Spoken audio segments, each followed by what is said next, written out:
3 ways I use AI for my vacation. So if you're type B like me, you avoid trip planning like you avoid any form of discomfort. I use AI to suggest where to go, what to do, and plan my entire itinerary before I ever roll out of bed. Number 2, if your taste buds are a little weird like mine, then you love restaurants that use edible glitter and other strange things like that. So I use AI to find all of the local hole in the walls I'd miss otherwise. Number 3, normally I look like I was born yesterday when I travel to new places. So I use AI to learn local customs beforehand so I don't give the out of touch foreigner vibes. And bonus, number 4, responding to hundreds of unread work emails when I get back. Yeah, no, I'm not about that. I just let the AI help me craft a perfect response to each one.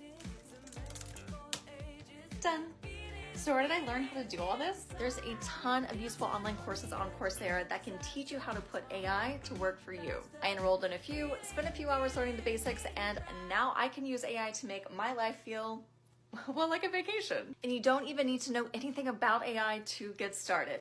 Check the link in the bio.